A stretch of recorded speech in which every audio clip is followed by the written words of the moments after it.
tarde a todos. Boa tarde. Hoje nós vamos conversar um pouquinho sobre simbólica. O que essa menina doida vai falar sobre simbólica? É um tema muito interessante, muito importante pra gente conversar e que eu vejo que hoje, infelizmente, ou tá desvalorizado ou tá trocado. Então nenhum dos dois ajuda a gente. Então a gente precisa resgatar a simbólica, né, tal como ela é, para que ela nos oriente, né, para que ela nos ajude a uma vivência humana mais integral e dessa forma uma vivência espiritual mais integral também. Né? Então, por que é o símbolo? Né? O símbolo, sem ele, a gente não consegue se comunicar ou se expressar na totalidade. Porque muitas vezes as nossas palavras elas são eficazes, mas uma palavra não consegue descrever a grandeza de um sentimento, por exemplo. Amor. Tá certo, define pra mim amor usando somente palavras.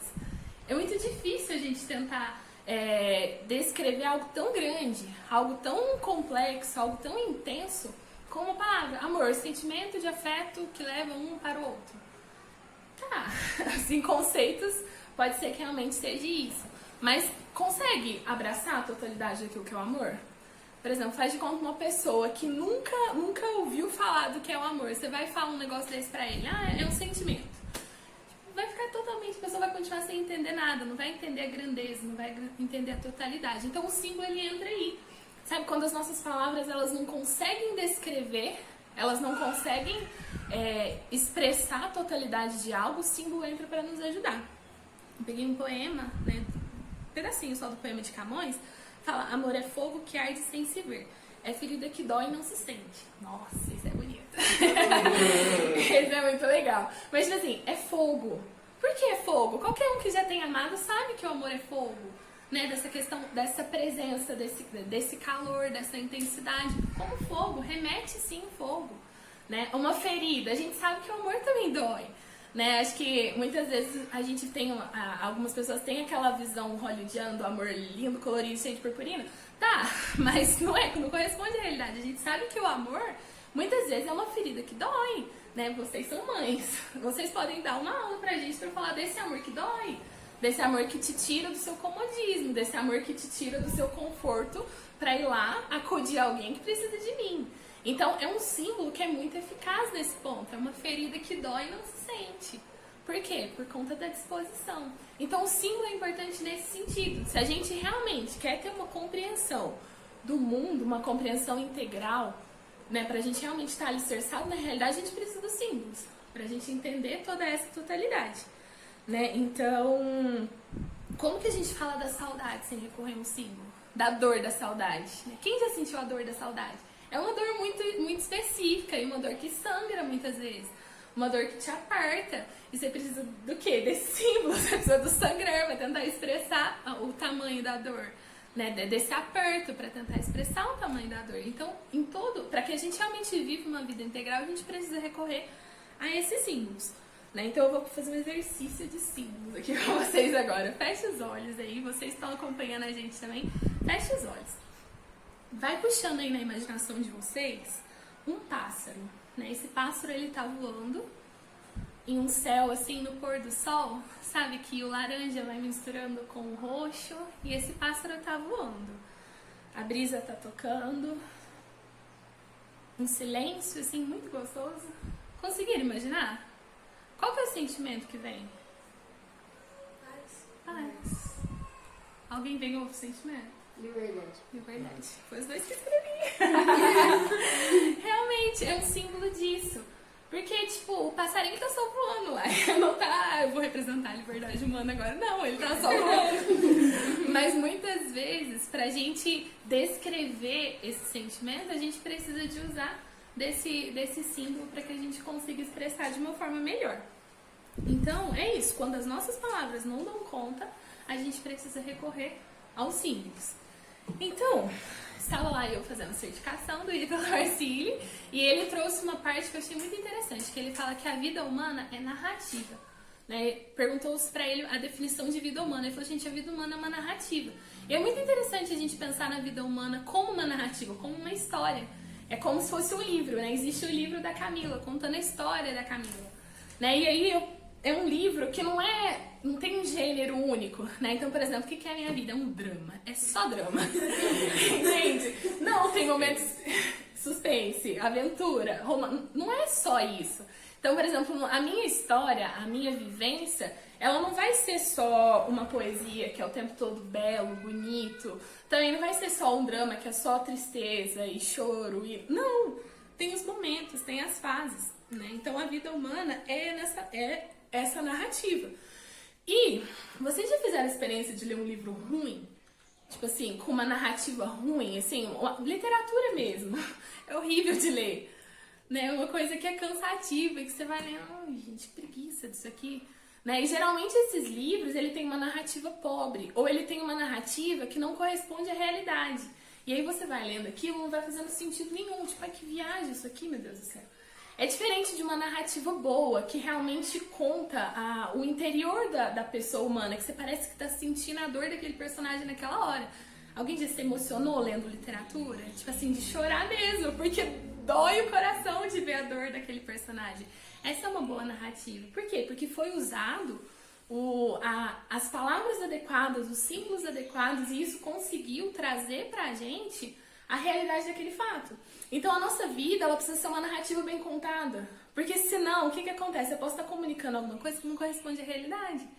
Então, por exemplo, traduzindo isso para a realidade, às vezes a pessoa, ela só comunica a vida dela através de experiências difíceis. E aí ela se torna aquela pessoa que não consegue ver a beleza, às vezes, do sofrimento. Por quê? Porque ela vê a vida dela através do óculos do drama. Então, tipo, tudo ali vem pra afetar. Vocês já conheceram pessoas assim? Né? São pessoas extremamente adoecidas, que tudo na vida delas é como se fosse feito específico pra elas, né? Então, tipo assim, tal coisa aconteceu de ruim. Nossa, é por causa de mim, né? É uma pessoa fez por causa de mim. Então, tipo assim, uma pessoa que não consegue viver e nem transmitir a vida dela de uma forma alicerçada na realidade, de uma forma completa. Né? De entender que tem horas que eu sou protagonista, que tem horas que eu sou coadjuvante. De entender que tem horas que a minha vida tá realmente num período dramático, mas de que daqui a pouco ela vai ter um romance, que daqui a pouco ela vai ter uma comédia, que muitas das coisas que acontecem na nossa vida é cômica. Então, tipo, a gente consegue vivenciar a nossa vida, sabe? Essa compreensão que nós temos de nós mesmos e essa compreensão que nós temos do outro e a forma com que nós expressamos para o outro. Então, quando a gente sabe usar o símbolo, a linguagem de uma forma realmente profunda, sabe? De uma forma ampla, a gente consegue expor para o mundo a narrativa da nossa vida de uma forma mais coerente, de uma forma mais integral. E aí, a gente tem que falar do nosso amigo Marx, né? E da sua teoria. Porque o que acontece? Infelizmente, por essa cultura marxista que a gente tá vivendo, a gente tem muito de uma questão muito materialista. Então perde-se muito a transcendência. E não só a transcendência no sentido religioso, mas a transcendência também no sentido da arte, da beleza, no sentido até mesmo da palavra. Porque tipo, a gente quer um negócio quanto mais rápido, melhor, né? Um negócio mais objetivo. E parece que é até bom. Não, o negócio é ser objetivo. Se não for objetivo, não posso ficar perdendo tempo, não. E a gente cria-se essa mentalidade. A gente, não, eu tenho que fazer, e se isso aqui não estiver me produzindo algo, já não serve. Né? Isso é materialista, mas isso também é uma questão de produtividade muito exacerbada, junto com a velocidade do tempo de hoje, que tudo é muito rápido, né? Eu tava conversando com a minha mãe, tanto que é difícil. Gente, antes a gente demorava uma noite inteira pra baixar um filme. Aí agora hoje você baixa o filme em 10 minutos. E se ele não baixar em 10 minutos, você briga. Internet é ruim, pra que eu tô pagando esse trem? Porque você quer que o negócio funcione imediato. Então o que acontece? A nossa cultura, ela não favorece um desenvolvimento adequado da linguagem. Ela também não favorece eu vou observar os símbolos que estão ao meu redor pra eu saber aplicar eles. Não, gente, isso é perca de tempo. Né? Chamamos quem faz de doido, né? Ou doido, ou que não tem o que fazer. Por quê? Porque infelizmente isso não é valorizado no nosso tempo, por uma questão cultural. Né? Mas aí qual que é o resultado disso? Né? Qual que é o resultado disso? Uma sociedade adoecida, que é o que a gente vê hoje. Por quê? Porque nós, seres humanos, a gente não sabe, não é que a gente não sabe, a gente não pode viver dessa forma. Né? Humanamente é impossível você viver dessa forma, né? De uma forma só, tudo que eu faço tem que ter um objetivo, tudo que eu faço tem que ser muito rápido, eu não posso às vezes parar. O parar é visto como se fosse algo doente. Né? E, gente, o parar faz totalmente parte do ciclo do ser humano e a gente simplesmente ignora isso, né? A gente entra ali no automático e vambora. Né? Então é isso, a cultura de hoje quer transformar a narrativa do ser humano em uma descrição de caso clínico. Você já viu descrição de caso clínico?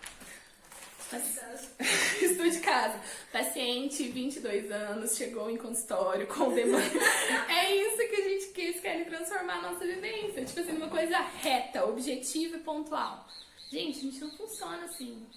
Né? A totalidade, o nosso interior é muito maior que isso. Não adianta a gente tentar reduzir a isso, porque não vai funcionar. Vocês são do direito, né? Você é do direito, vocês também fizeram. Tipo, no direito também é assim, né? A descrição de caso jurídico, acho que é bem pontual, não é? Não traz muita descrição, não, né? Tipo, mais objetivo. Uhum. Então é isso, a nossa narrativa de vida não pode ser dessa forma também. Por quê? Porque dentro de nós tem mais. E quando a gente não toca nesse mais, a gente adoece. Quando a gente não toca nesse mais, a gente vive uma realidade de ansiedade. Entende? Então é esse ponto... que, tipo assim, a gente precisa romper com essa questão de é muito positivismo, é muito, nossa, não pode sentir, não pode sentir, realmente, o sentir, por um lado, ele é muito valorizado quando é voltado para a questão sexual, mas pro resto do outro sentir é totalmente abafado. Então, assim, tá uma cultura muito controversa, muito bagunçada e que a gente precisa romper com ela, né, para que a gente não adoeça enquanto seres humanos, né, porque aí o que tem acontecido? Nós temos nos tornado homens soberbos e totalmente desorientados. Soberbos porque a gente acha que a nossa época foi o top do mundo. Nunca existiu uma época mais perfeita, nunca existiu uma época mais desenvolvida, uma época mais inteligente do que a nossa. Ó seres do século XXI, que tipo, todos os anos que passou não serviu de nada. A gente pode simplesmente ignorar o passado e vamos com o que a gente tem agora. Né? Gente, pera aí, que prepotência que é essa? Que soberba que é essa da nossa parte que faz com que a gente rompa com anos de história, né, e jogue tudo na lata de lixo e não, a gente consegue com as nossas forças, com a nossa tecnologia. Não vai dar, né? E desorientado, você vê pessoas totalmente desorientadas da realidade, que vivem num mundo que não existe. Né? Então, a gente precisa romper com isso. E aí, vamos lá. Primeiro, eu peguei e pus 2 pontos pra gente romper com isso. Bem práticos mesmo, pra gente não ficar colocando muitos pontos, não você esquece depois, vamos só em 2, focar só em 2 que dá certo. O primeiro é que a gente precisa de humildade. Acho que o primeiro ponto é isso, a gente precisa de humildade. Humildade pra quê? Pra saber que a nossa época não é o top das galáxias ali, que a gente pode simplesmente jogar toda a história no lixo. Né? Então, não, gente, a gente precisa dos símbolos. Os símbolos, eles são importantes e eles representam muito da nossa tradição. Né? Eles representam muito de ensinamentos de grandes homens que vieram antes de nós e que já vivenciaram as coisas, que já experienciaram, que têm algo para nos ensinar. Né? A gente vai escutar uma moda agora de viola. A Aline vai cantar pra gente uma música e depois a gente vai fazer uma análise dessa música. Combinado?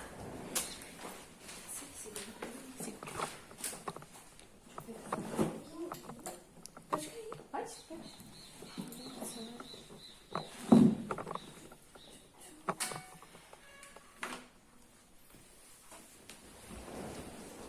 Antes de começar, já vou avisando, gente, que ela chegou em casa 2 horas da tarde com esse plano.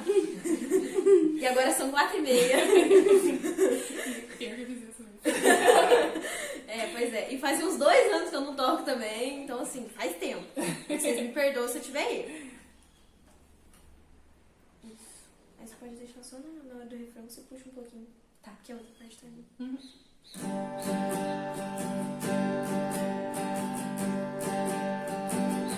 Levantei a tampa, voltei ao passado, o meu mundo guardado dentro de um baú. Encontrei o fundo todo empoeirado, o meu velho laço, bom de couro cru. Vivi no arreio do meu alazão, berrante na mão, no meio da boiada. Abracei meu laço, velho companheiro, bateu a saudade, veio o desespero, sentindo o cheiro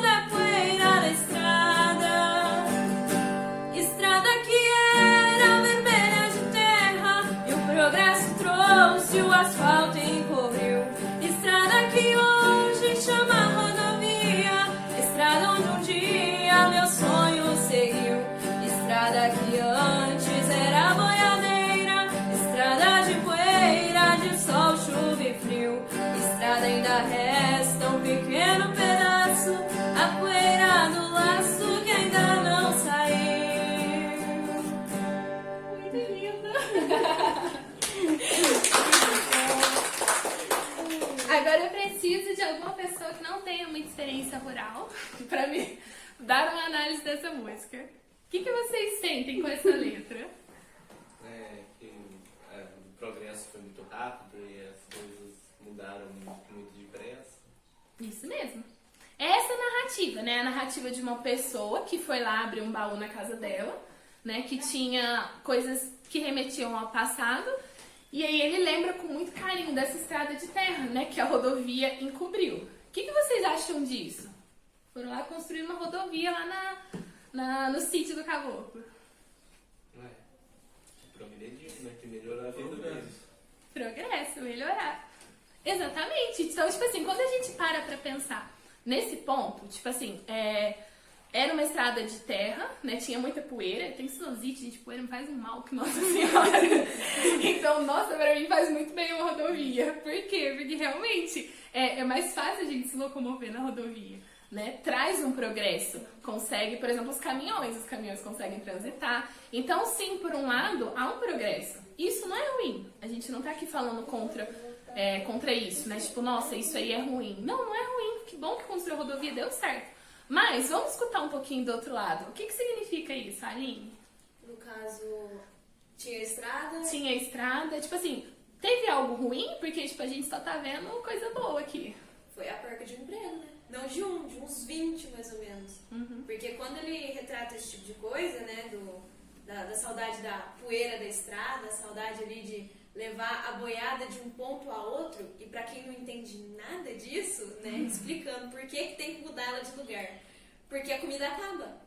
Então ela tá ali em um determinado local se alimentando, e aí essa comida acaba e eu tenho que levar ela para outro ponto. Ou às vezes eu faço uma venda, né, ou às vezes eu vou comprar, então eu vou buscar. E antes, a única coisa que tinha era o próprio chão. Então você pegava ali peões, né, que eram basicamente pessoas que lidavam muito bem com esse gado e iam transitar ali de um ponto a outro, né? Tanto que tinha aí uma hierarquia dentro disso, cada um tinha uma função, né? E aí, quando veio, né, como expressa na música, quando veio a rodovia, veio a perca de um emprego, porque como é que eu vou jogar 200 cabeças de gado, e pra quem não entende também, se eu levo a cabeça, eu levo o resto, viu, gente? Então, 200 cabeças de gado no meio da rodovia, com o caminhão passando, né? Como que eu faço isso? Então, também foi essa parte. Exatamente, isso era bom. Esse povo tem um conhecimento muito grande, né? Quando você para realmente conversar com uma pessoa que viveu essa realidade, eles têm um conhecimento do animal ali muito profundo, que às vezes bate muito veterinário formado. Por quê? Porque vivenciava aquilo, né? Eles tinham um conhecimento do tempo muito interessante, tipo assim, da plantação, para saber até que momento eu posso deixar ali. Onde que eu vou levar esse boi agora para que ele se mantenha nutrido, para que ele se mantenha alimentado?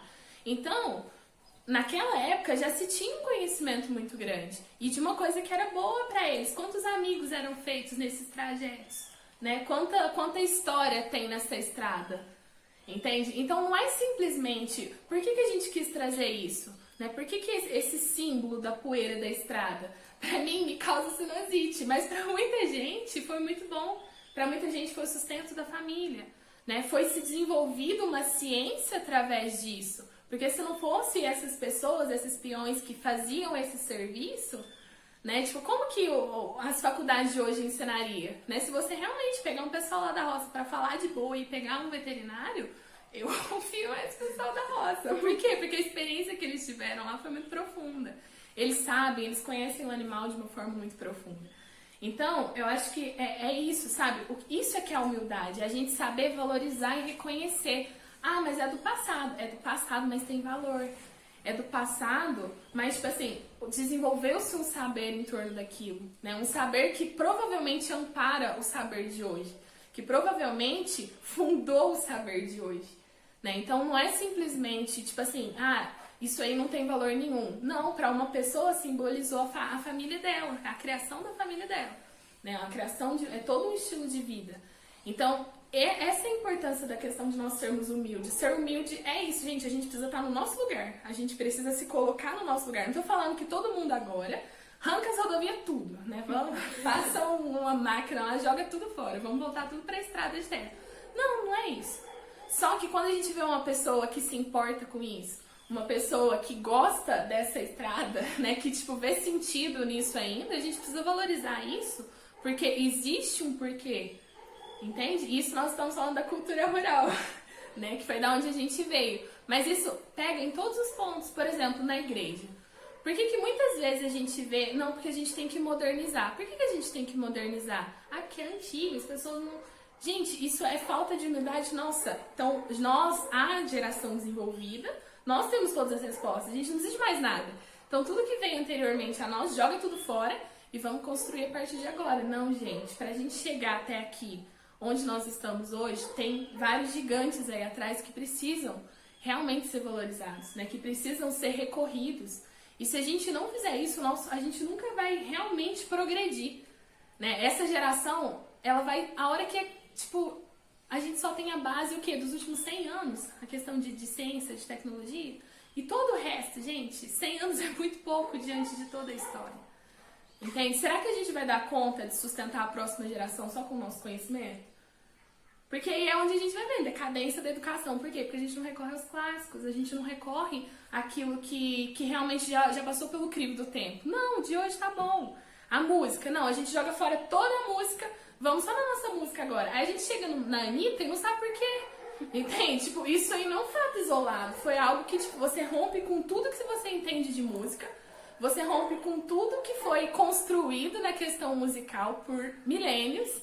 E aí você, não, eu posso fazer música do meu jeito, entende? Então, tipo, joga tudo fora, eu posso colocar uma letra que narra uma relação sexual e coloco uns tuk-tuk que eu faço no computador e tá tudo certo. Groove de Fruit Loops que chama. Oi? Groove de Fruit Loops que chama. O som? É. Aí, tá vendo? A gente tem um nome técnico. O nome é até bonito.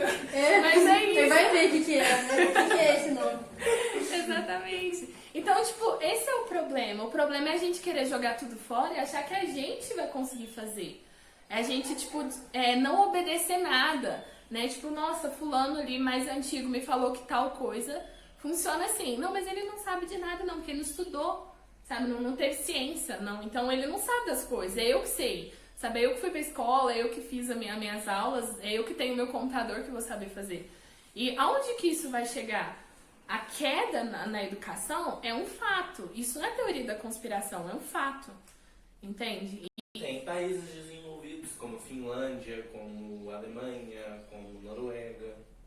Exatamente. Que isso está baixando muito. Exatamente. Por quê? Por conta disso. Porque a gente quer romper com aquilo que trouxe a gente até aqui. Entende? A gente quer cuspir no prato que a gente comeu. Tipo assim, todo mundo aqui, todos que nos ajudaram a estar aqui, para construir algo a partir da minha cabeça. E sim, eu posso ser uma pessoa inteligente. Não tô falando que as pessoas que fazem as coisas hoje são inteligentes. Claro que são. Só que a nossa inteligência é limitada. E a gente não pode achar que, tipo, ela é suficiente. O tempo ainda não passou. A gente não passou ainda pelo crivo do tempo. A gente não sabe se as nossas ideias vão durar. É diferente de um clássico que passou. É diferente de São Tomás de Aquino, que as ideias dele já passaram-se séculos e elas permanecem, ainda dando luz para que a gente compreenda a realidade, sabe? É diferente de uma música clássica que já passou séculos e aquilo ainda continuou fazendo muito sentido. Diferente de uma obra de arte que durante anos aquilo ali educou, aquilo ali direcionou, aquilo ali trouxe luz para a realidade e que hoje pode continuar fazendo isso por nós, mas muitas vezes a gente escolhe simplesmente jogar fora. Então, o primeiro ponto e o mais importante de todos é isso. Nós precisamos de humildade, né? Realmente de humildade, de retomar as coisas que fazem parte da nossa história, fazem parte da fundação do mundo tal como ele é hoje, né? Realmente, e no fundo mesmo, sabe? Não é... A gente estava brincando ontem lá em casa, eu, o Paulo e o Robson. O povo hoje só faz trabalho com APUD, né? APUD, sei lá como é que fala. Então, tipo, ninguém lê uma obra original mais. Ele simplesmente vai na obra que fala da obra e pega lá o texto. Eu vou aprender na obra que fala da obra. Por que a gente não lê a obra? Entende? A gente sempre vai atalhando. Por quê? Porque eu tenho que fazer as coisas rápido. Eu preciso de acelerar, eu preciso de produzir mais, eu preciso. Nessa ânsia. E, novamente, a gente vai perdendo os fundamentos.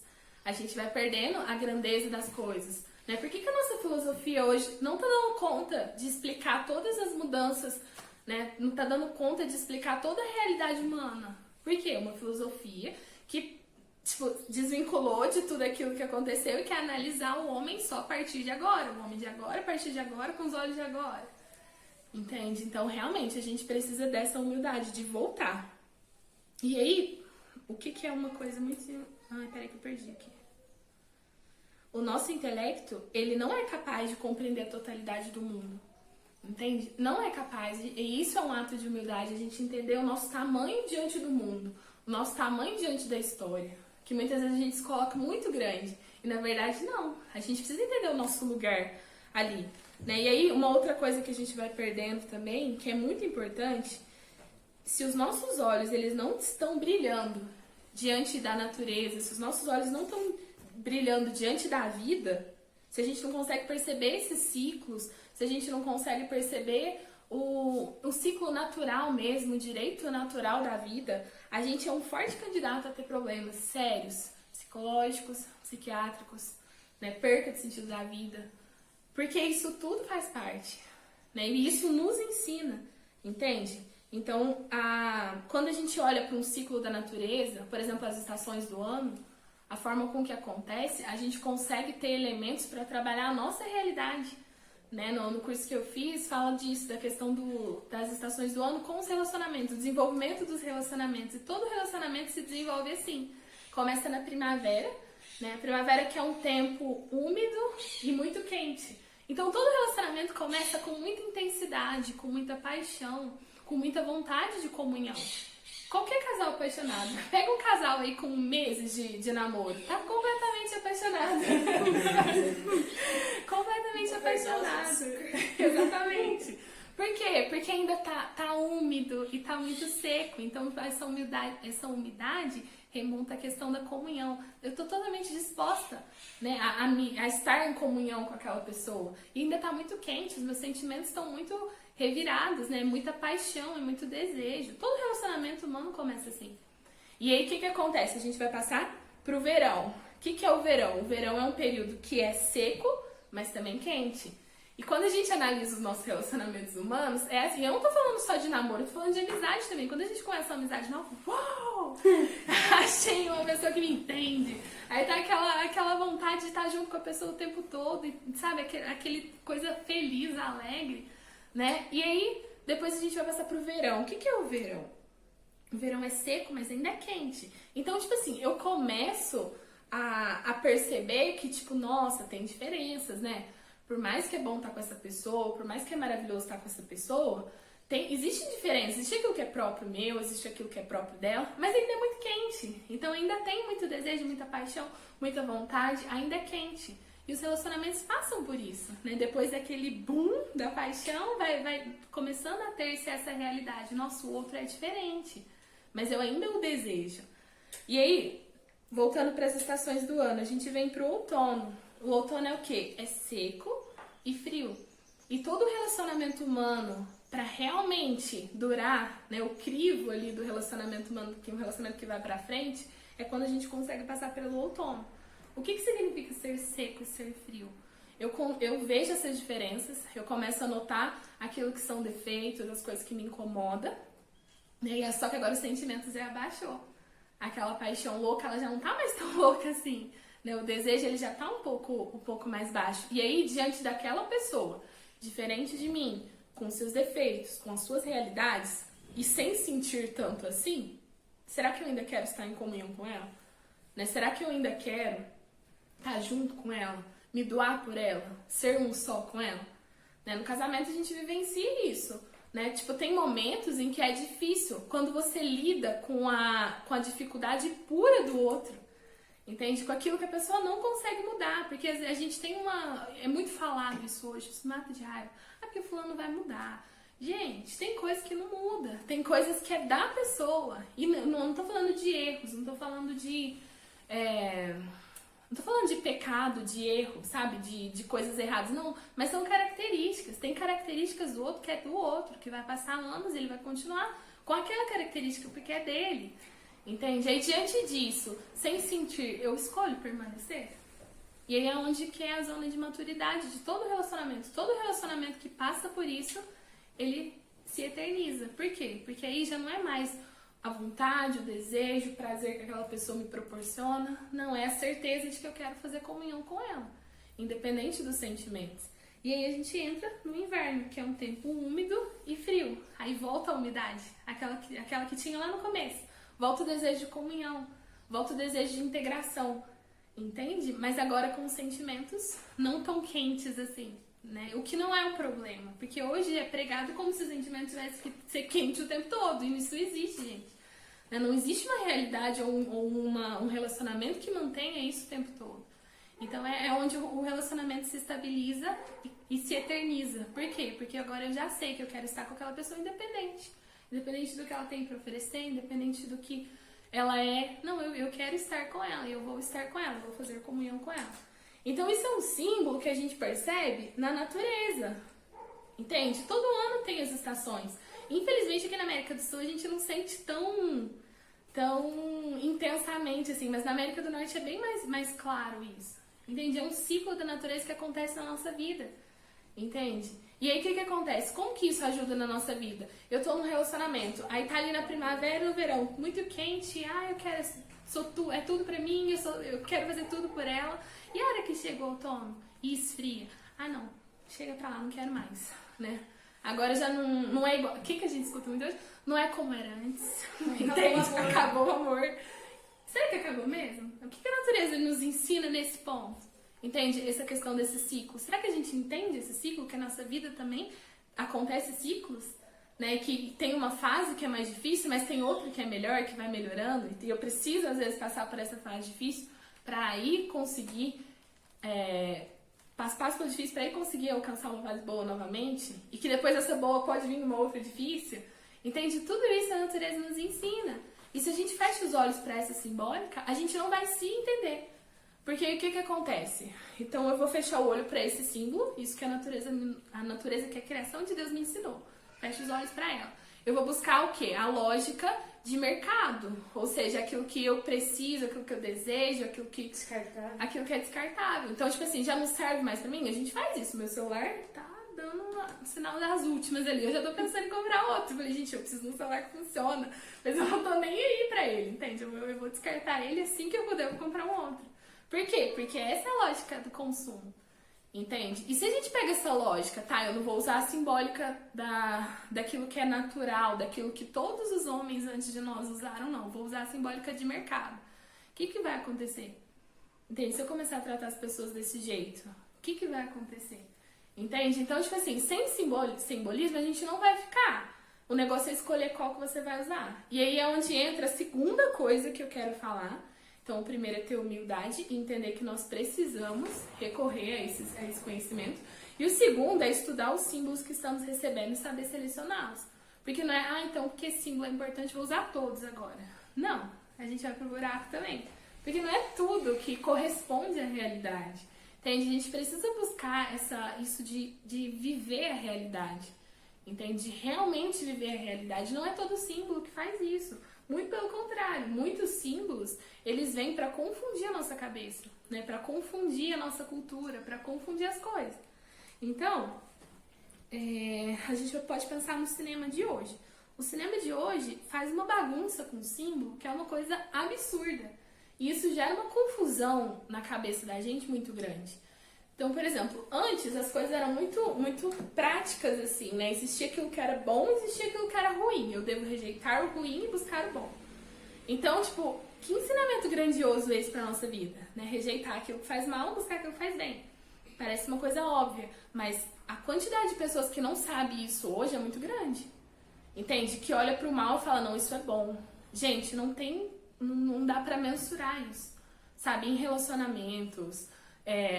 na questão de busca, de profissão, de tudo, todas as áreas está cheio de gente que não sabe, entende?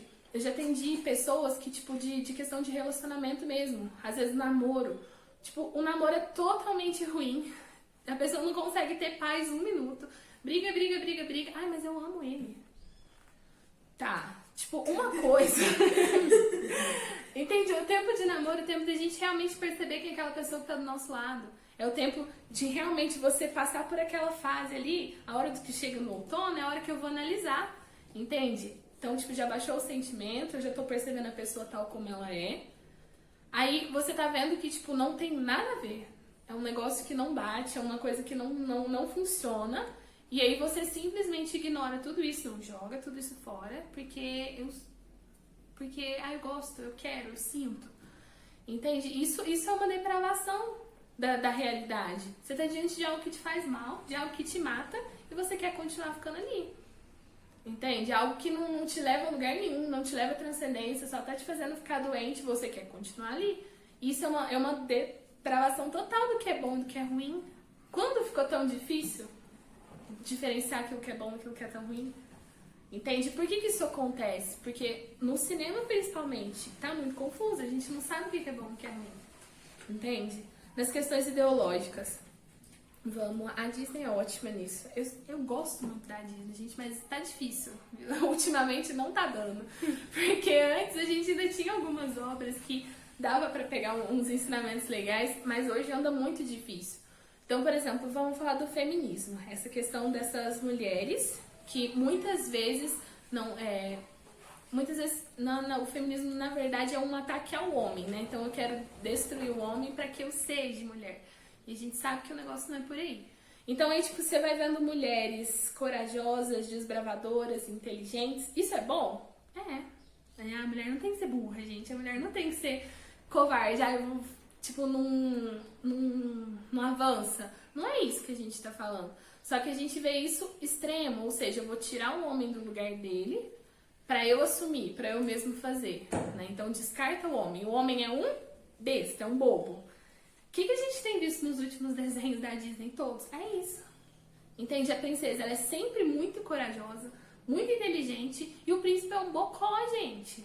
O Sabe? Thor. Oi? O Thor. O Thor da vida, pelo amor de Deus. O que fizeram com o Thor? O que fizeram com o Thor? Exatamente. Então, tipo assim, fraco, entende? Uns homens que eu não queria depender. Nossa, casar com um homem desse, imagina?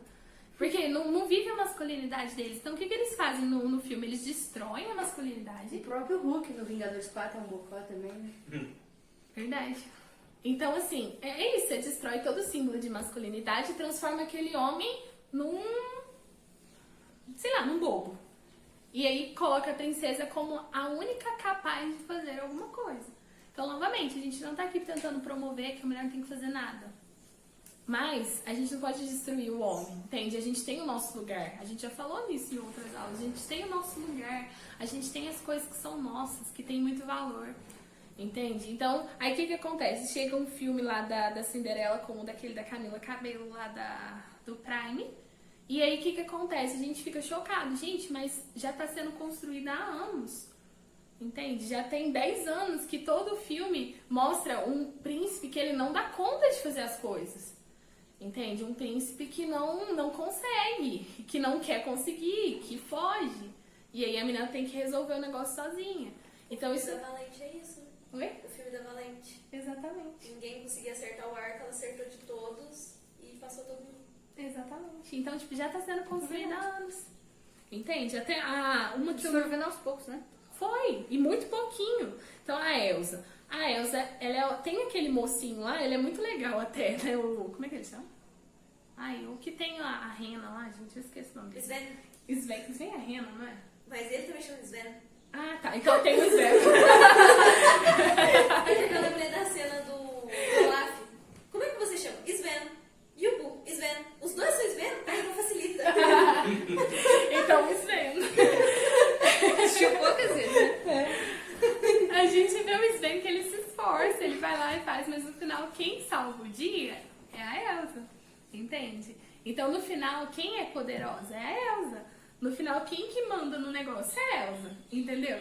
E aí tipo, a Moana é um caso clássico lá também, né? Gente, aquele moço que é a figura masculina, ele é patético, pelo amor de Deus. Entende? Então, tipo assim, a Moana faz todo o negócio, o pai dela é sem noção, o moço que vai com ela lá no desenho é patético e só sobra ela no desenho. Então, tipo assim, gente, quem cresce olhando aquela simbólica, ou seja, homem igual bobo, homem igual alguém que eu não posso contar. Entende? E isso colabora com aquilo que vem sendo falado já há anos também. Todo mundo fala isso. Minha filha, eu escutei isso muito. Minha filha não depende de homem. Porque você não pode depender de homem. Então aí, tipo assim, toda a sociedade vai se ajustando pra esse discurso. Ou seja, eu como mulher tenho que se virar e fazer as coisas sozinha. Porque eu não posso contar com homem em hora nenhuma. Porque se eu contar com ele, eu não posso contar com ele. Tem uma moça que ela até foi no podcast da Brasil Paralela, Karen Neri, que foi no podcast com a Isabela Ruda. Aí eu tenho seguido ela no Instagram e ela fala muito sobre isso. A dificuldade que ela tem tido com o filho dela. Ela tem um filho pequeno e, tipo, na escola é sempre assim: não, você não, é a menina. Ah, posso fazer? Não. Sabe, os próprios professores e as próprias meninas. Não, você é homem, tem que ser as mulheres, né? E ela falou que tem tido muita dificuldade em criar o filho dela por causa disso. Olha aí pra você ver. E aonde tá escrito que pra gente educar as meninas, a gente tem que destruir os meninos? Aonde tá escrito que pra mulher ter um papel importante, a gente precisa excluir todos os homens da história pra que aí ela brilhe? Certo, está escrito no livro da Simone de Beauvoir. Provavelmente. Ela reconhece. Exatamente. E aí, o que é isso? É um rompimento com toda a história em que homens e mulheres conseguiam viver, em que homens e mulheres conseguiam o seu destaque a partir de fazer bem alguma coisa, que a gente falou isso na aula do feminismo lá. Então, tipo assim, faça alguma coisa muito bem pra você ver se você não se destaca. Entende? Então a gente rompe com toda a realidade que a história nos ensinou até aqui, pra gente colocar algo que não tem fundamento nenhum. O povo falou, não, vamos fazer isso que dá certo. Gente, a gente ainda não viu a consequência final disso. Entende? Isso não passou pelo crivo do tempo, a gente não sabe se isso funciona. E a gente tá rompendo com tudo e seguindo isso, achando que isso vai dar um resultado. Aonde que isso vai chegar? Entende? Será que a gente realmente tem dimensão de onde vai chegar? Tipo, a gente vai vendo os homens cada vez mais tomando esse papel, porque é isso, os homens eles estão acostumados, realmente a mulher faz, então deixa que faça mesmo. Eu que não vou me mover, já que a mulher vai fazer mesmo. A gente vai vendo homens que vai se acomodando cada vez mais. Por quê? Porque como um homem não serve pra nada mesmo, então eu posso simplesmente ficar aqui. Entende? Então, olha a seriedade disso. De usar um símbolo errado, tá usando na onde? No cinema. Entende? Tá usando na onde? No desenho que os nossos filhos assistem. E isso tá formando a realidade de hoje. Isso é interessante até politicamente, porque um homem fraco é mais fácil de ser dominado, né? Exatamente. Então tem um porquê disso. Não é espontâneo, né? Não é à toa. Exatamente. É de caso pensado. Exatamente. É muito mais fácil dominar um bocó do que um cara forte. Exatamente. E é isso, a gente precisa acordar para essa realidade. Né? Ver que os símbolos estão sendo deturpados e que a gente precisa urgentemente retomar símbolos que sejam mais efetivos, que sejam mais reais, né? Condizentes com a realidade. Há uma outra coisa que é muito... Nossa, gente do céu, horrível. A questão da música. A gente até já falou um pouquinho. Mas qual que é o padrão de relacionamento das músicas sertanejas de hoje? Isso Traição. é símbolo. Traição. Então, tipo, é traição, uma promiscuidade sem fim. Então, tipo assim, eu posso... uma que eu escutei no rádio esses dias para trás. Bebi, liguei e parei no seu colchão. Então, tipo assim, a realidade é essa. Objetivo. Então, antes, se você escutasse um negócio desse, por exemplo, uma pessoa, não tô falando só da mulher, não, até mesmo um homem falar um negócio desse, isso era visto de uma forma, gente, tipo, não é bem por aí. Agora, hoje isso virou padrão de relacionamento. Então, tipo assim, por isso que eu vejo que é tão confuso às vezes, que as meninas às vezes estão num relacionamento que é totalmente abusivo, só baseado em sexo, e ela continua ali. Por que ela continua ali? Porque isso é padrão. Todas as músicas sertanejas contam sobre isso. Então, tipo assim, trair se tornou totalmente normal. Por quê? Porque todo mundo faz, gente. Toda música canta isso, todo filme tem isso, todo lugar se vê disso. Então, o que acontece? É totalmente normal. Esquisito é aquele que resolve ver um casamento fiel. Não, aí ele é um ET. Entende? Aí ele é o bobo da história. Então, olha o que uma inversão de símbolos causa dentro de uma sociedade. Né? Antes era impensável um negócio desse.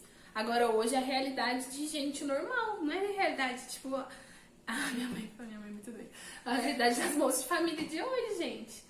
Entende? É isso. Dos moços de família. Aqueles moços que... Sério, sabe? A realidade é essa. Então, essa questão do símbolo é muito séria. Muito, muito sério mesmo. Causa uma confusão enorme.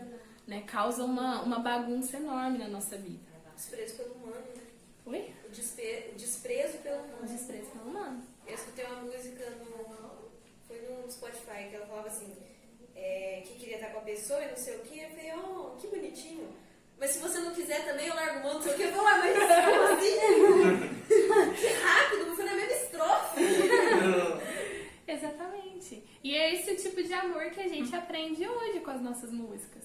Entende? Não tem mais aquilo do lutar pelo amor, sabe? Da valentia de se lutar por aquele amor, de fazer de tudo, sabe? De se esforçar por aquele amor. Isso é visto como uma coisa utópica. Não, é engraçado que essas músicas hoje em dia elas não são mais música de festa, de baile funk, é música de tocar em loja de sapato. Exatamente. Esse dia eu tava com o Juliano numa loja de sapato, tava tocando uma música que eu falei assim, não tem condição de a gente ficar aqui agora.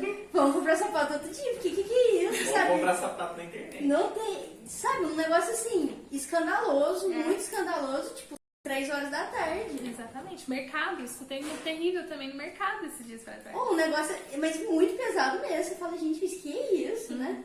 Como assim? Exatamente. Então, é isso. Eu E aí, pra casa.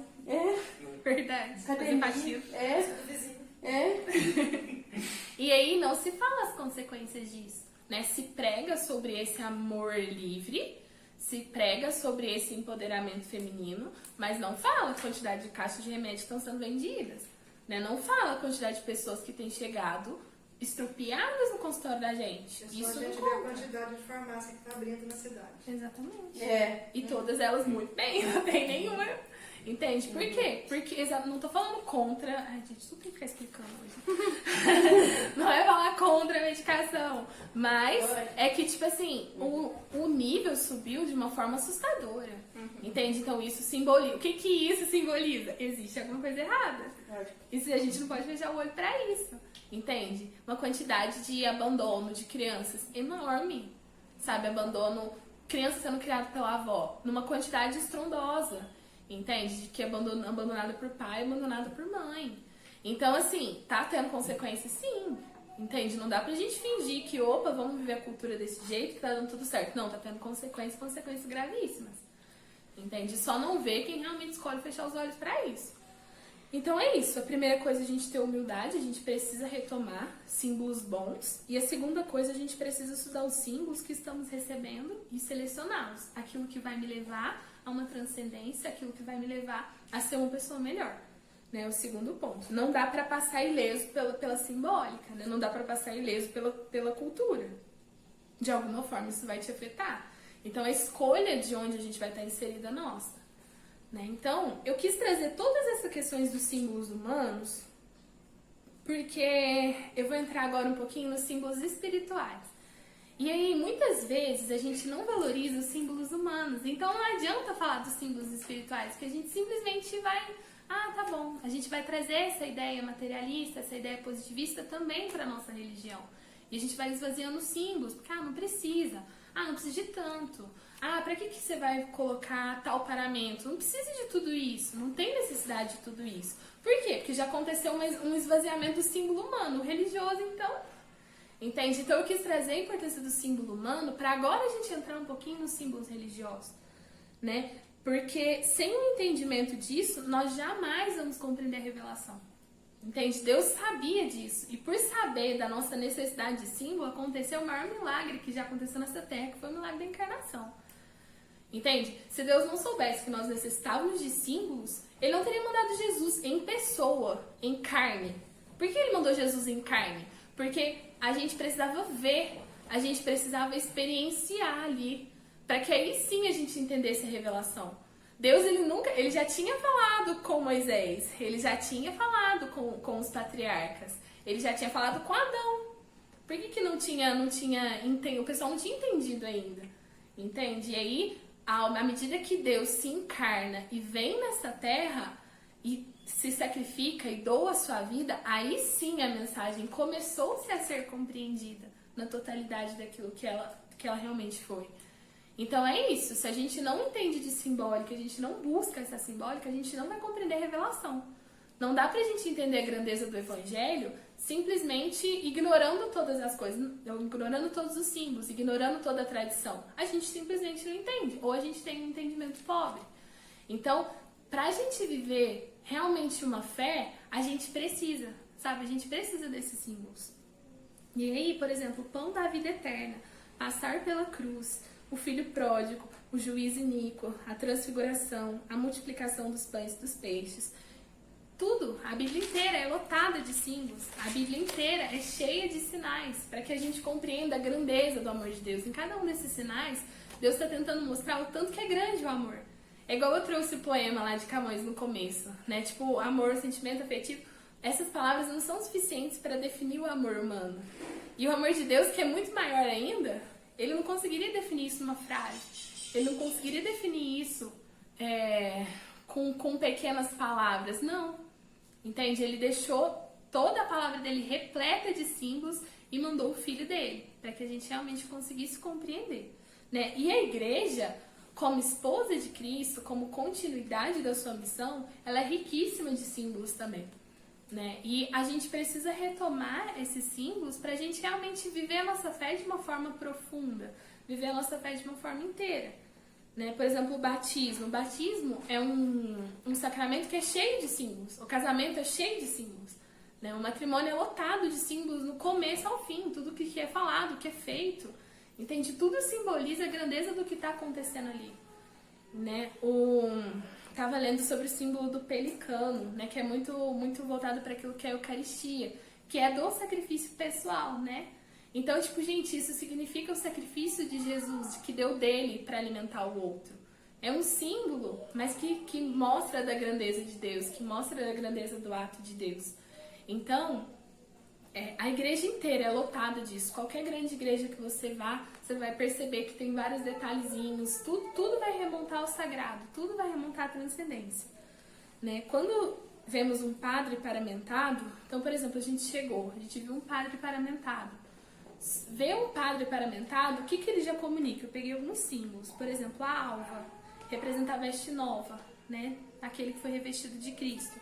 O símbolo, para quem não sabe, símbolo é tipo uma cordinha que ele coloca, né? Isso representa a prontidão para o serviço, né? A estola, gente, eu até anotei, que era muita coisa, eu sabia de uma, na verdade tem 5 coisas aqui da estola que ela representa, que é a autoridade sacerdotal, a dignidade do primeiro homem, o Deus que dá a vestimenta e institui o sacerdócio, né? Assemelha-se a um jugo, né? O jugo suave e leve de Jesus, e assemelha-se também às ovelhas que eram carregadas sobre os ombros pelos pastores. Então, gente, um pedacinho de pano minúsculo no sacerdote, quanta coisa simboliza, né? A figura do sacerdote. Por que a gente precisa disso? Porque a gente corre o grande risco de bater o olho naquele homem e falar, é só um homem. E não é. Entende? A igreja se utiliza desses símbolos para que a gente realmente compreenda que não é só um homem, é alguém que representa Jesus. É alguém que tem a autoridade dada por Jesus. E por isso esses símbolos são importantes, né? Por isso esses símbolos são tão necessários. Por isso que a casula, a batina, ela traz muito significado. Isso não é em vão. Isso não é só para tipo assim, fazer graça. Não é para fazer graça, é porque tem um sentido muito grande. Tem um valor muito grande. É por isso que a liturgia, quando ela é bem celebrada, ela nos eleva. Porque todos os símbolos nos remetem ao sagrado, todos os símbolos nos remetem à eternidade. Então, a gente precisa buscar na igreja esses símbolos, porque isso vai nos ajudar a viver uma fé realmente integral. E aí nós vamos entrar agora na Semana Maior, né, na Semana Santa. E a Semana Santa ela é lotada de símbolos do começo ao fim, né, lotada de sinais do amor de Deus. Em cada momento a gente vai perceber tudo que Jesus passou, tudo que Jesus viveu por nós. E a gente já vai entrar amanhã, né? Então, é um convite para todos nós que estamos aqui para que a gente viva a Semana Santa de uma forma intensa, atentos à simbologia, atentos ao que cada celebração quer nos comunicar. Porque é realmente a Semana Maior, não é uma Semana Maior em horas ou em dias, mas é a de maior valor. É onde vai acontecer e se concretizar todo o mistério da salvação, né? Toda a história da salvação vai culminar naquele momento, né? Então a gente precisa viver isso de uma forma nova. Eu não lembro quem falava que a Semana Santa é o termômetro da igreja, né? Que dependendo de como é vivida a Semana Santa, é o termômetro, como vai ser vivido o ano. Então, o que nós possamos fazer é um convite, né? Um compromisso que eu fiz comigo mesma e quero estender a todos vocês, para que a gente viva a Semana Santa como um termômetro para a nossa vida espiritual do resto do ano, né? Ou seja, que seja realmente bem intenso, que seja realmente profundo, né? Então, a gente vai começar amanhã com o Domingo de Ramos. Todo mundo sabe o significado do Domingo de Ramos? Tem os ramos, a gente vai na procissão dos ramos, né? E aqueles ramos simbolizam os louvores da multidão aclamando Jesus que está entrando em Jerusalém. Né? Então a gente vai participar lá, vai cantar Hosana Rei, vai fazer toda aquela caminhada simbolizando aquele povo que recebeu Jesus aclamando, nossa, ele chegou, recebeu ele, né? Meu Deus, ele está chegando, né? Vamos fazer festa. E é muito bonita na celebração do Domingo de Ramos que a gente mostra a inconstância humana, né? Porque a gente vai rezar no início da procissão, para fazer a procissão com os ramos, vai rezar a entrada de Jesus em Jerusalém. E no mesmo dia o evangelho vai ser o evangelho da condenação.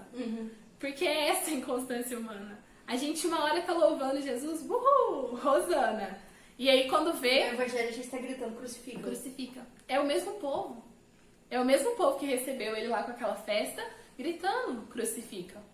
Entende? Então é um evangelho tão rico, é uma celebração tão rica, que faz a gente lembrar da nossa inconstância. Faz a gente lembrar de que muitas vezes com as nossas atitudes a gente grita Hosana, Hosana ao filho de Davi, a gente grita isso, mas muitas vezes com as nossas atitudes a gente grita crucificam. Entende? Então realmente que amanhã, quando nós formos na Santa Missa, que a gente possa ir com essa consciência, né? Nossa, eu sou essa pessoa inconstante, eu sou uma parte dessa multidão, mas eu quero ser aquele que vai permanecer, aquele que como Nossa Senhora vai permanecer com Jesus. Né? Então é uma simbólica muito rica, muito, muito rica mesmo, que a gente possa já iniciar a nossa Semana Santa amanhã com essa abertura de coração.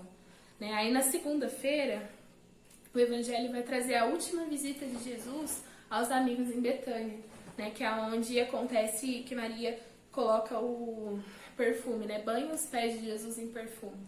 Uma despedida ali, né? E que bonita a atitude de Maria quando realmente derramou aquele perfume sobre os pés de Jesus, né? Que a nossa vida também possa fazer isso, entende? Então que a gente possa estar já na segunda-feira, já no comecinho ali, Jesus vai morrer, uma certeza.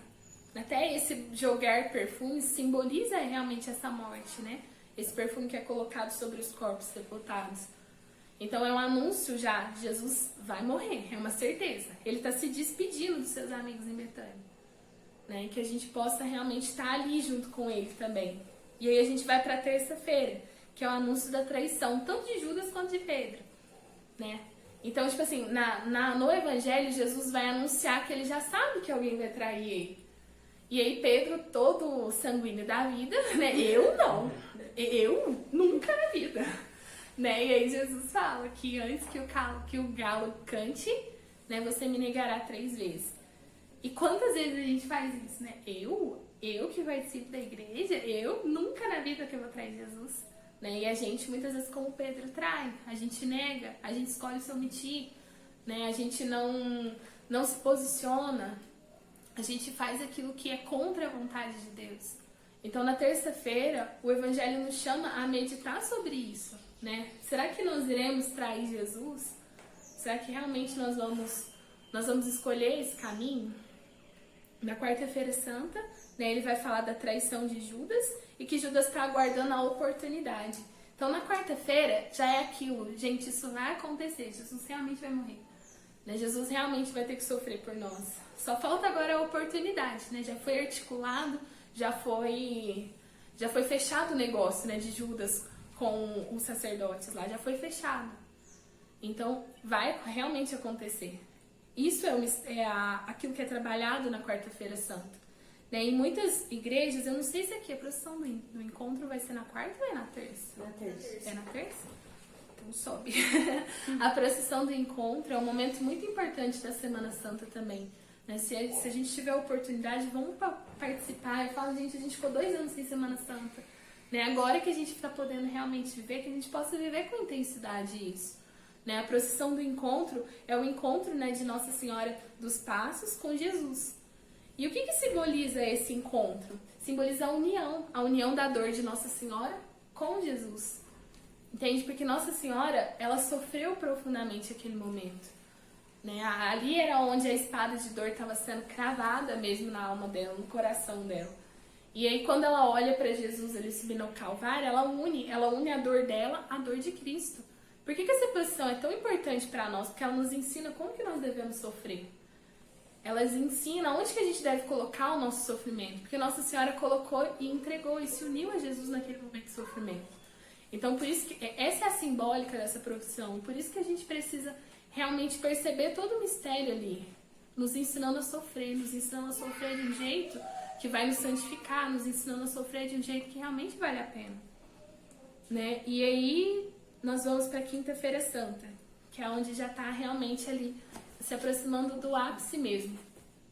E a Quinta-feira Santa, ela é tão rica de símbolos, né? Infelizmente a gente não consegue ver todos. Por exemplo, na parte da manhã acontece a missa da unidade, que acontece em Guaxupé, na nossa diocese. É uma missa que acontece com o bispo e todos os padres da diocese, onde acontece a renovação dos sacramentos das promessas sacerdotais e o momento da bênção dos santos óleos.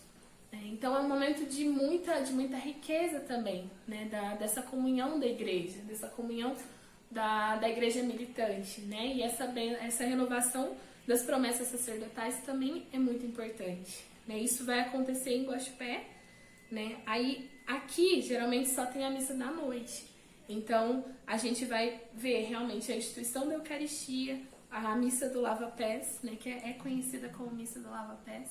Então, uma liturgia muito profunda falando sobre o maior presente que Deus pode nos dar, né, que é essa questão da Eucaristia, que ele permanece com a gente. Ele, em pessoa, continua vivo no meio de nós através da Eucaristia, continua nos alimentando.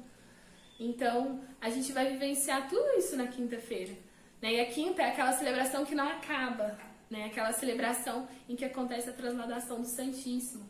E é muito importante a gente prestar atenção nesses detalhes, porque no final da missa não tem uma despedida, né? Se faz a transladação, que é quando eles pegam Jesus, que está no sacrário ali, leva geralmente para um sacrário lateral, e acontece a desnudação do altar.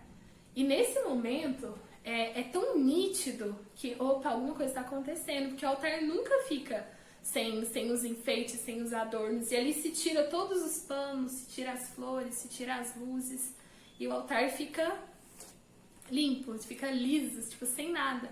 Ou seja, realmente, a gente está se aproximando dessa morte, a gente está se aproximando da paixão. E aí as pessoas, né, vão ficar em oração ali até 3 horas da tarde, que passa ali no término daquela celebração até na sexta-feira, que é o momento de oração mesmo, porque é os momentos das maiores dores de Jesus, né? Quando ele realmente foi preso, né? E aí começa todo o sofrimento dele, a flagelação, o julgamento, a condenação. Então são os momentos mais doloridos, né? Que nosso Senhor realmente sofreu por nós. E é uma oportunidade muito grande da gente adentrar esse mistério, né? Para entender a grandeza do sofrimento de Jesus por nós, que às vezes a gente não entende.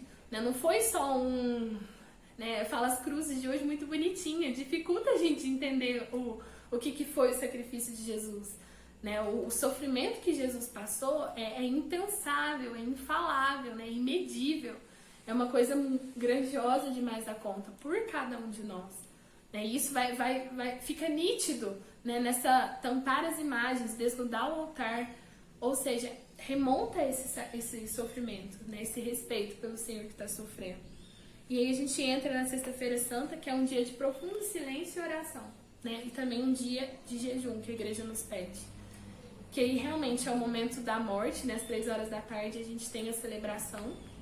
O único dia que não tem missa, né? Na igreja toda.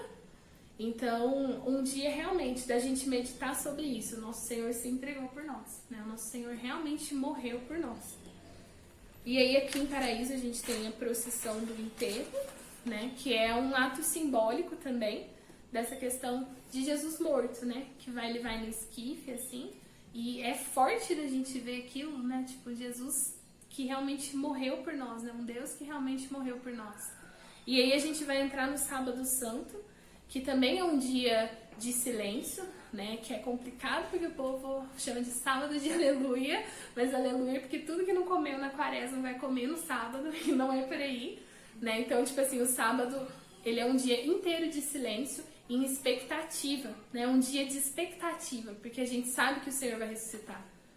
Então, ele morreu quando ele está na mansão dos mortos, e a gente sabe que ele vai ressuscitar, a gente sabe que ele vai retornar. Então, um dia de muita expectativa para a missa, a solene vigília, né? Que aí é o momento ápice, realmente, a celebração das celebrações, a noite das noites, que é a missa da proclamação da Páscoa, que é a missa realmente da ressurreição de Jesus. E esse é o ápice mesmo da nossa fé, a gente precisa de viver essa missa. Infelizmente, a gente sabe que muitas vezes isso não é bem celebrado. A gente sabe que, infelizmente, às vezes esses símbolos eles são feitos de qualquer jeito. Mas a gente precisa enxergar eles ali, né? A gente precisa entender o que cada um deles está sendo comunicado. Porque é muito grandiosa essa vigília. É muito grandioso esse momento para a nossa fé.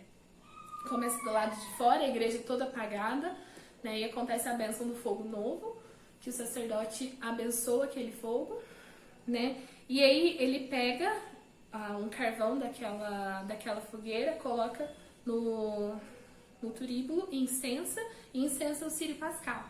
E o círio pascal simboliza Jesus que é a luz, né? Jesus que nos livra das trevas, que nos salva. Então ele vai fazer uma cruz primeiro no círio pascal, e aí ele vai escrever alfa, ômega, e já vem escrito 2022. Né? Todo o círio pascal tem essas incisões, ou seja, Deus é Deus desde o princípio até o fim no ano de 2022. Ou seja, atualmente ele continua sendo Deus. E aí é muito lindo porque essa luz, né, geralmente o padre pega, segura o círio, se dirige ao início da igreja, né? E aí começa a fazer a procissão Eis a Luz de Cristo. E ele faz as 3 proclamações. E a igreja vai se acendendo com aquela luz. Né? As pessoas vão acendendo as suas velas naquela luz nova, naquele fogo novo. Vai acendendo em Jesus. E é isso, é Jesus que vai iluminando, e que ilumina o outro, que ilumina o outro, que ilumina o outro. Né? Até a igreja tá toda acesa. Né? Então, a simbólica disso é algo muito profundo. E aí a gente tem a proclamação da Páscoa, que é o canto do Exulte, que é uma, na minha opinião, das orações mais bonitas que existe, né? Que conta tudo isso, né? Que conta esse retorno de Jesus, essa ressurreição, esse vencer a morte, vencer o mal, vencer o pecado. Né? E é algo extremamente belo, né? Que a gente precisa ler, sabe? Porque às vezes é cantado, muito mal cantado. E aí a gente acaba não percebendo a grandeza que tem naquela oração. A gente não consegue perceber o que aquela letra está falando, né? O que aquilo ali está comunicando, realmente a ressurreição de Jesus. Aí a gente tem a liturgia da palavra, né? Que é uma liturgia da palavra mais longa, e que aí é lindo também, porque conta-se toda a história da salvação. A gente vai ver contada a nossa história, né? Aonde que começou tudo isso, e ali agora Jesus ressuscitando novamente para nós. E aí nós temos a renovação das promessas do batismo. Diante de tudo isso a gente renova o nosso batismo, renova as promessas que nós fizemos. Ou seja, é um momento de renovação da nossa fé, entende? Diante de tudo que aconteceu, diante de tudo que a gente viveu nessa semana, agora eu renovo. Agora sim, Senhor, eu quero realmente continuar, eu quero viver novamente, né? Eu quero viver com o Senhor, né? Eu quero renunciar ao mal, eu quero renunciar ao pecado, renunciar a tudo aquilo que causa divisão. Entende? Então, é a renovação diante de toda a beleza. Se a gente não viveu bem a Semana Santa, não faz sentido essa renovação. A gente só vai ler o folheto, né? A gente vai ler o que está escrito lá e boa. Não, mas quando eu realmente vivi essa semana, eu passei com tudo ali, com Jesus, ao lado de Jesus, e vi novamente, pela liturgia, acontecer a morte, acontecer tudo o que aconteceu. A hora que eu renovo essas promessas é diferente. Então, é um chamado a realmente renovar essas promessas, mas com muito amor, sabe? Depois de realmente ter compreendido tudo o que foi a Semana Santa. E aí nós temos a liturgia eucarística e a missa do domingo de Páscoa, que é uma missa extremamente feliz, proclamando essa ressurreição, esse Cristo que é vivo. Porque a gente não segue um Deus morto, a gente segue um Deus vivo, né? Um Deus real, um Deus que existe. Né? Não é uma ideia, não é uma imagem, não é uma lembrança, né? Não é um símbolo.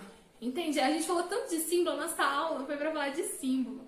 né? Jesus, ele encarnou realmente, ele encarnou de verdade para nos ajudar porque a gente precisava ver, mas ele não é um símbolo, entende? Ele é real, ele é extremamente real, né? E olhando para ele a gente consegue compreender todas as coisas. Então é isso, né? Um convite realmente para que a gente viva a Semana Santa de uma forma intensa, de uma forma verdadeira, que a gente possa adentrar esse mistério e realmente, sabe, no domingo de Páscoa poder cantar, sabe? Poder cantar a ressurreição, poder cantar a alegria de Jesus que venceu a morte. É isso, gente.